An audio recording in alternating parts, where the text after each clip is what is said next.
Alright, so rise of fascism in Italy यहाँ से करना है हमको इस लेक्चर में, ठीक है।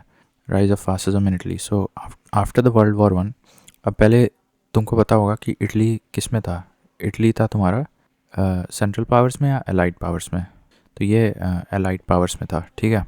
Now World War One, after the World War One there was wide spread dissatisfaction in Italy because Italy का एक केस था कि इटली ने एलाइड पावर्स के साथ कुछ कंडीशंस पे दिया था, और बाद में जब जब अलाइड पावर्स मेरे ख्याल से जीत गए थे, तो उसके बाद जो इटली क्लेम कर रहा था, जिन कंडीशंस पे वो actually Italy entered into the war, it's claims were not fulfilled and honoured by the remaining countries of the allied powers. तो इससे काफ़ी डिससेटिस्फैक्शन हुआ, ठीक है। और ये सारी नेगोशिएशन और ये सब पेरिस कॉन्फ्रेंस करवा रहा था। The Paris conference did not accept Italy's claims that Italy considered justified after the World War One, ठीक है। एक्चुअली और डेप्थ में अगर देखोगे तो अब यहाँ पे जानने की ज़रूरत नहीं है, but there were some territories in Africa जो कि इटली क्लेम कर रहा था, राइट, जो कि उसको नहीं दी गई बाद में। हालांकि पहले प्रॉमिस किया गया था कि हाँ मिल जाएगा, लेकिन बाद में नहीं मिला।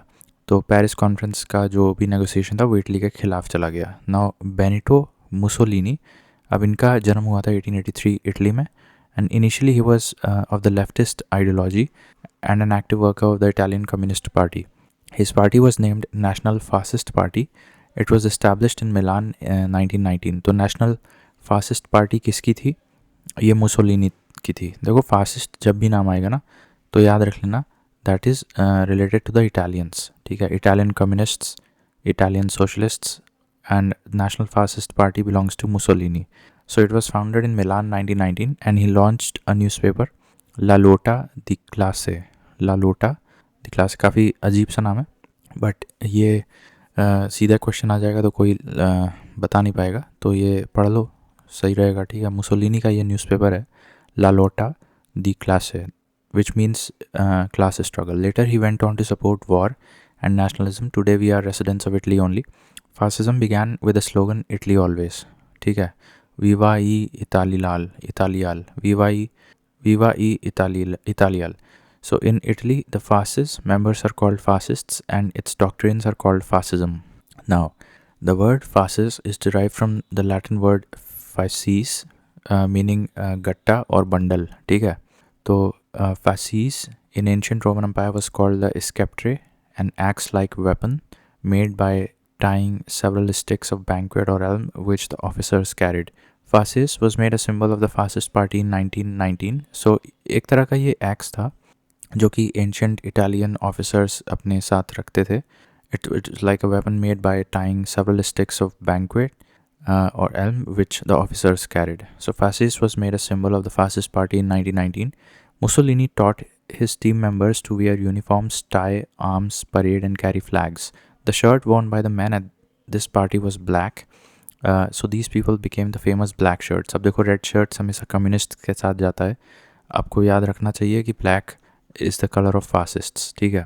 तो ये फासिस्ट्स के साथ जाएगा। So Mussolini was also called as second Duce which was the leader. The fascist grand council was established by Mussolini in 1923 and became its permanent president. तो फासिस्ट ग्रैंड काउंसिल पूछ सकता है कि कौन से साल में बनाया गया था, तो ये साल इंपॉर्टेंट हो जाता है, somewhere in between the first and the Second World war you can say. तो द फासिस्ट ग्रैंड काउंसिल, ये इस पर डायरेक्ट सवाल बन सकता है कि ये किस साल में बनाया गया था और किसके द्वारा बनाया गया था। तो मुसोलिनी के द्वारा बनवाया गया था सन 1923 में, and he became its permanent president. Now Ethiopia was invaded by Mussolini in 1935। The incident of the formation of his cabinet is known as the invasion on Rome, ठीक है। अब अब ये ऐसा लिखा गया है इतिहास में कि इन्वेजन ऑफ रोम जो हुआ था, it actually meant that Mussolini का फॉर्मेशन ऑफ हिस कैबिनेट की प्रक्रिया को ही वो इतिहासकार इन्वेजन ऑफ रोम के नाम से जानते हैं। He was hanged along with his wife on 20th of April 1945, ठीक है। तो मुसोलिनी का इस तरह से अंत हुआ था 20th of April 1945, राइट। तो एक बार फिर से बता दे रहे हैं, देखो इसमें क्या क्या पूछ सकते हैं। तो पहले तो मुसोलिनी का जन्म इटली में हुआ था 1883 में, couple of years before when the Indian National Congress was formed. And basically world War one में इटली के कुछ क्लेम्स थे अफ्रीकन कंट्रीज़ के, जो कि after the Allied powers won the World War One. Italy के claims they were not settled and they were not honored by the Paris Conference, and therefore फिर इस तरह से इटालियन फासिज्म का मतलब स्टार्ट होता है, because there was dissatisfaction which emanated from the World War One. Now Mussolini 1883 में आए थे, इनिशियली लेफ्टिस्ट आइडियोलॉजी के थे and active worker of Italian Communist Party में भी उनका योगदान था. बाद में वो नेशनल फासिस्ट पार्टी बना लिए थे और 1919 में उससे जुड़ गए थे. एक अखबार बहुत फेमस था जो लिखते थे मुसोलिनी, उसका नाम ला लोटा दी क्लासे था, दैट इज़ क्लास स्ट्रगल. उसका इंग्लिश में मतलब होता था ला लोटा दी क्लासे.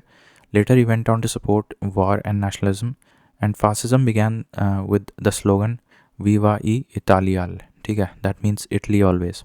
नाउ इन इटली फासिस्ट का मतलब क्या होता था ये मैंने बता दिया. A bundle of sticks which were to be used as weapon by the ancient Italian officers. ठीक है.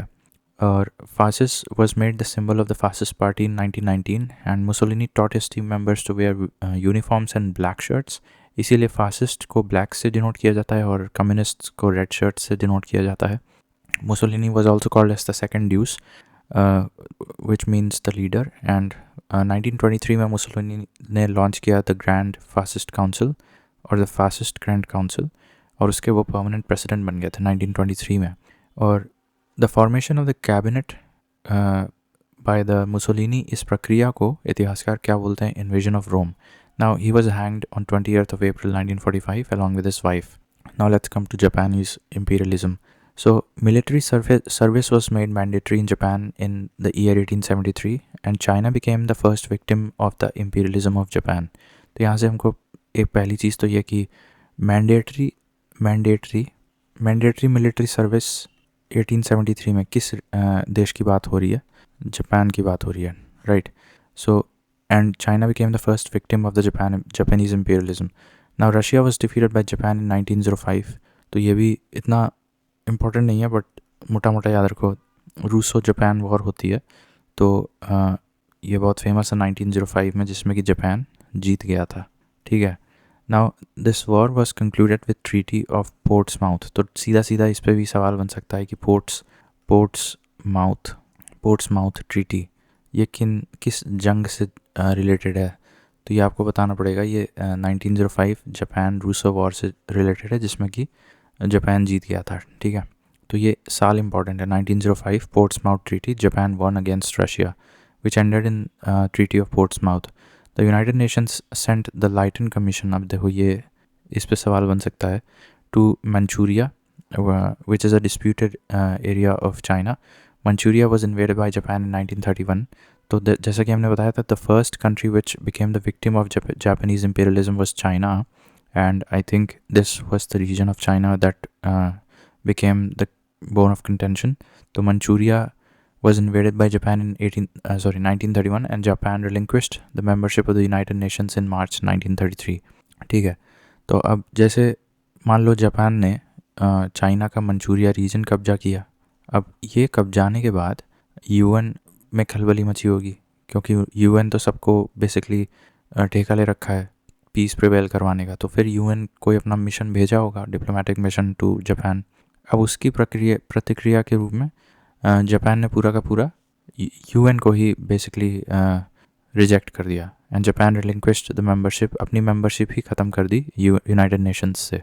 तो ये किस साल में हुआ था? ये 1933 में हुआ था that Japan relinquished its membership from the UN. Now atomic bombs were used by the US on Hiroshima, Little Boy on 6th of August 1945 and Nagasaki, that is 9th of August 1945. तो ये dates आसान है. एक तो मोटा मोटा याद रखना है कि मंथ याद रखना है, दैट इज़ अगस्त, और एक है 6th अगस्त, और इसी को बिल्कुल ही फ्लिप कर दो तो वो 9th अगस्त हो जाता है. तो जो बाद वाला आता है, देखो N for 9, N for Nagasaki. तो बाद वाला जो है वो नागासाकी में एटम बम गिराया गया था, 9 अगस्त को गिराया गया था, और बाद वाला का नाम है फैटमैन, जबकि जो 6th of August को गिराया गया था उसका नाम था little boy. Forced by this horrific massacre, Japan had to accept the unconditional surrender on 2nd of September 1945 and signed MOU. अब वर्ल्ड वॉर 2 के बारे में देखते हैं. So since the time of peace conference of 1919, when the victorious nations made a humiliating treaty of Versailles with Germany, the immediate cause of the World War II was the German invasion on Poland on 1st of September 1939.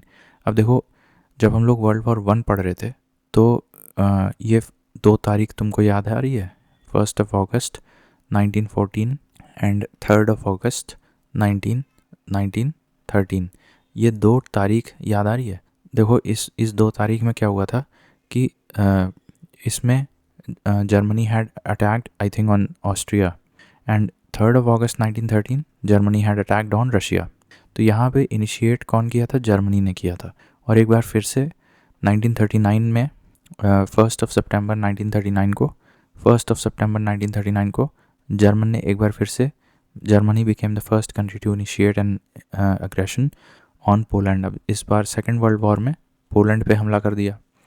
According to Cyril पिफाल्स, ये पता नहीं कौन है, world war to was originally a vengeful war. Of course vengeful तो रही क्योंकि treaty of Versailles के बहुत ह्यूमिलेटिंग टर्म्स एंड कंडीशंस दिए गए थे जर्मनी के खिलाफ। The French commander Marshal French in 1919 said that the Treaty of Versailles is not a peace treaty but only a ceasefire treaty for 20 years. ठीक है, तो ये इस पे पूछ सकता है कि ये स्टेटमेंट किसने दिया था। तो ये कोई फ्रेंच मार्शल ने दिया था, फ्रेंच कमांडर मार्शल फ्रेंच, उनका नाम ही था मार्शल फ्रेंच। तो ये स्टेटमेंट याद रखो, मार्शल ने दिया था बस मोटा मोटा, ठीक है, मार्शल फ्रेंच 1919 में, that the treaty of Versailles is not a peace treaty but only a cease fire treaty for 20 years. The Western states promised that if Germany invaded Poland, they will send their soldiers. Hence, France and Britain declared war against Germany. On 3rd of September 1938, that is exactly about 1 year before the World War II started, Britain declared war against Germany. A few hours later, France did the same. ये गलत लिखा है, मेरे ख्याल से 9 होना चाहिए, ठीक है, ये 9 होगा। सो देखो 1st of September को क्या हुआ कि जर्मनी अटैक्ड पोलैंड, और ठीक 2 दिन बाद ब्रिटेन हमेशा से पहला देश रहा है to jump into the war. तो Britain declared war against Germany on 3rd of September, and a few hours later France also did the same. Now 22nd of June 1941, the Germans invaded the Soviet Union under Operation Barbarossa. तो operation Barbarossa क्या है? अब एक बार फिर से, जैसे world War one में हमने देखा था कि 3rd of August 1914 को Germany had attacked on Russia, उसी तरह से अब 22nd of June 1941 को सेकेंड वर्ल्ड वॉर के दौरान ऑपरेशन बारबरोसा के तहत Germans invaded Soviet Union again in the Second World War. तो ऑपरेशन बारबरोसा पे क्वेश्चन पूछ सकते हैं, ठीक है। On 8th of December 1941 America operation Fritz in World war Two. और आई थिंक अब ये ऑपरेशन फ्रिट्स तो मुझे समझ में नहीं आ रहा है कि इसमें किसने किस पे हमला किया था। 8th of December 1941 I think America भी कूद गया था वर्ल्ड वॉर टू में। 8th of December 1941 ऑपरेशन फ्रिट्स बोल रहे हैं उसको, ठीक है, FRITZ। Now Germany invaded Russia, ये तो हम बता चुके हैं ऑपरेशन बारबरोसा के तहत 22 जून 1941। Now Italy participated in World war Two on behalf of Germany. अब देखो चूँकि पिछली बार इटली के साथ धोखा हुआ था, और करने वाले कौन थे धोखा? ब्रिटेन और फ्रांस, यही सब थे। तो अब इस बार इटली ने अपनी पार्टी बदल ली और अब जर्मनी के साथ वो लड़ रहे थे, ठीक है। इस बार वो जर्मनी का साथ देने लगे इटली, और Italy participated in the World war Two on 10th of June 1940। The president of the United States at the time of World war to was Franklin D Roosevelt. हमने देखा था कि वर्ल्ड वॉर वन के दौरान ये Woodrow Wilson थे, और ठीक है, और I think world War one के समय कोई लॉयड करके ब्रिटिश प्राइम मिनिस्टर थे, आई विल कंफर्म दैट। लेकिन वर्ल्ड वॉर टू के समय ये रूजवेल्ट थे यूएस के प्रेसिडेंट, और चर्चिल थे ब्रिटिश प्राइम मिनिस्टर। इसके अलावा in 1936 the civil war started in Spain was the first victim of Italy and Germans jointly, ठीक है। तो हालांकि this point is not very important. Now during the Second World War the British government assumed Indians to give the Dominion state in reform for war aid against the slogan Asia for Asians of Japan। तो ये point important हो जाता है कि during the Second World War the British government assumed Indians to give the Dominion status in reform for war aid against the slogan Asia for Asians of Japan। ये जो slogan था ये पूछ सकता है किसका था, तो ये जापान का स्लोगन था। और इस स्लोगन के इन्फ्लुएंस में आके ब्रिटिश गवर्नमेंट ने इंडियंस को डोमिनेंट स्टेटस देने का एक लोक लुभावना सपना दिखाया था ना। World war to was fought for 6 years। अब ये 1 सितंबर 1939 को स्टार्ट हुआ था और 2 सितंबर 1945 को ख़त्म हुआ। तो ऑलमोस्ट एग्जैक्टली 6 years तक ये चला था। Right, at San Francisco conference, ये बहुत इंपॉर्टेंट है, 24 अक्टूबर 1945, द एलाइज, जो एलाई पावर्स हम बोल रहे हैं, established the United Nations, a successful attempt to prevent war after the World War II। और इसी के तहत फिर वो ब्रिटन वुड्स कॉन्फ्रेंस और सारे वो इंस्टीट्यूशंस बन के आए थे। यूनाइटेड नेशंस ऑर्गेनाइजेशन बना, ठीक है। तो 24 अक्टूबर ये UN डे भी मनाया जाता है इसी दिन, इसीलिए, ठीक है। और ये अलाइड पावर्स का बेसिकली था। तो एक बार फिर से हम बता दे रहे हैं इसमें इंपॉर्टेंट क्या क्या था। तो we had started with Italian fascism, तो उसमें तो ठीक है। यहाँ पे बस इतना याद रखना है कि पेरिस कॉन्फ्रेंस हुआ था after the end of World war 1, जिसकी वजह से इटली के क्लेम्स को ऑनर नहीं किया गया, जिसके तहत फिर इटली में डिससेटिस्फैक्शन हो गया। अब इससे क्या हुआ कि फासिज्म का स्टार्ट हुआ वहाँ पे। मुसोलिनी का जन्म हुआ 1883 में इटली में, और वो लेफ्टिस्ट आइडियोलॉजी के थे और इटालियन कम्युनिस्ट पार्टी के भी एक्टिव मेंबर रहे थे। इन्होंने नेशनल फासिस्ट पार्टी बनाई और मिलान में 1919 में, और एक किताब लिखी थी ला लोटा दी class that means class struggle. And इनका एक स्लोगन था Italy always, which Italy Italian में बोला जाता है वीवा ई इटालियाल।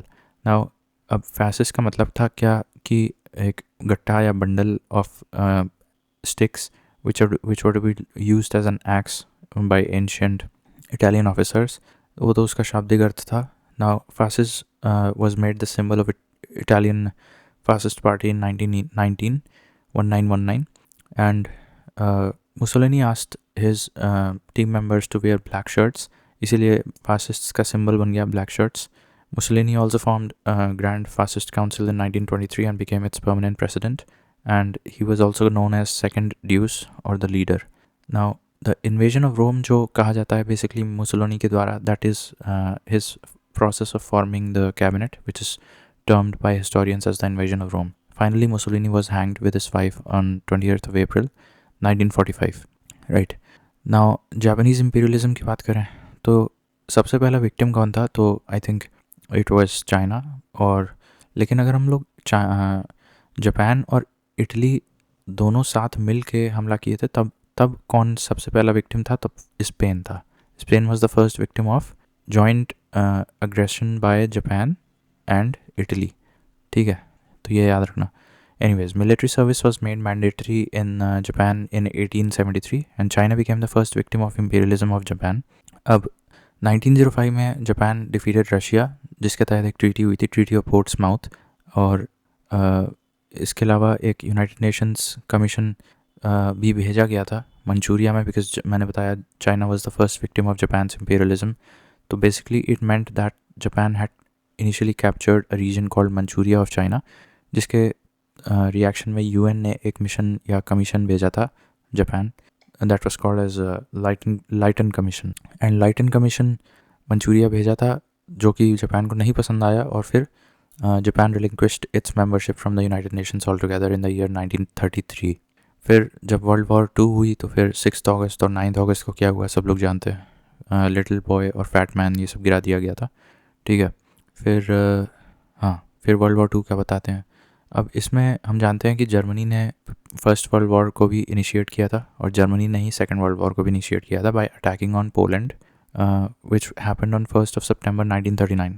उसके तहत फिर 3 सितंबर को Britain jumped into the war and then France subsequently joined the war. अब ये कोई फ्रेंच मार्शल नामक व्यक्ति हैं जो कहते हैं कि treaty of Versailles was not actually a peace treaty but only a cease fire treaty for 20 years।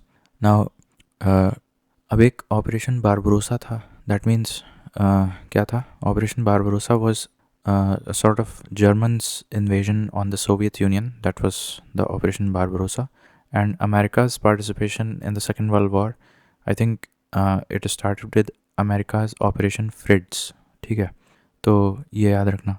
दिसंबर 1941 में ये ज्वाइन किए थे। नाउ इटली, अब मैंने बताया कि कैसे साइड्स बदल लिए थे सेकेंड वर्ल्ड वॉर में, जर्मन का साथ दे रहे थे, और the president of United states Roosevelt थे और चर्चिल थे British prime minister during the Second World war. और इसके बाद एशिया फॉर एशियंस ये स्लोगन जापान आर्मी का था, ठीक है। और फाइनली 6 साल तक सेकेंड वर्ल्ड वॉर चली थी, 2 सितंबर 1945 को ख़त्म हो गई थी। ख़त्म कैसे हुई थी कि 24 अक्टूबर 1945 को फेमस सैन फ्रांसिस्को कॉन्फ्रेंस हुई थी, जिसके तहत यूनाइटेड नेशंस बना था। और उसका ऑब्जेक्टिव यही था कि अब फर्दर वॉर्स नहीं करनी है, बिकॉज यूरोप पूरी तरह से इकोनॉमिकली तबाह हो चुका था सेकेंड वर्ल्ड वॉर में। तो ये सैन फ्रांसिस्को कॉन्फ्रेंस 24 अक्टूबर 1945 को हुआ था। So this is very important, this is the precursor of United Nations organization, ठीक है। नाउ अब ये हो गया, अब तुर्की का बचा है और मिसलेनियस फैक्ट्स हैं। तो अब जैसे कि वर्ल्ड वॉर 1 ख़त्म हुई तो जर्मन के साथ ट्रीटी ऑफ क्या था, वर्साइल्स, हाँ। अब टर्की के साथ एक और ट्रीटी साइन की गई थी। Since Turkey had supported Germany, therefore post war victorious allies imposed the treaty of Sevres on Turkey and ended its empire. अब the creator of modern Turkey, Mustafa Kemal Pasha, was a staunch opponent of imperialism and a strong supporter of nationalism and modernity। तो मेरे ख्याल से ये बाद में आए थे, after the World war 1 got over, and जो खलीफेट जो था उसको तो गिरा दिया गया था, खलीफा ऑफ बगदाद को हटा दिया गया था ट्रीटी ऑफ सेवरस के तहत, और फिर मुस्तफ़ा कमाल पाशा को ला दिया गया था। और actually he ended up doing good for Turkey and people liked him as a leader. तो he was a staunch opponent of imperialism and a strong supporter of modernism and nationalism, ठीक है। He proposed 6 principles: republicanism, nationalism, judicial system, economy, secularism and revolutionism to modernize Turkey. Now अब ये exactly नहीं पूछेगा verbatim word by word, but इतना याद रखो कि मुस्तफ़ा कमाल पाशा जब आए तो उन्होंने अपने 6 एजेंडा निकाले थे, जिसके तहत उन्होंने मॉडर्नाइज़ किया टर्की को। He was called Ataturk or the father of the nation, and the Treaty of Lausanne between Turkey and the Allies was concluded in 1923. So it was the last treaty of the First World War. तो एक तो थी, हम लोग सब लोग जानते हैं कि एक ये सेवरस थी, ठीक है। ये तो बहुत ह्यूमिलेटिंग थी टर्की पे, और इसके तहत मोस्टली डिस्ट्रॉय किया गया था कॉन्स्टेंटिनोपल और खलीफा सिस्टम को।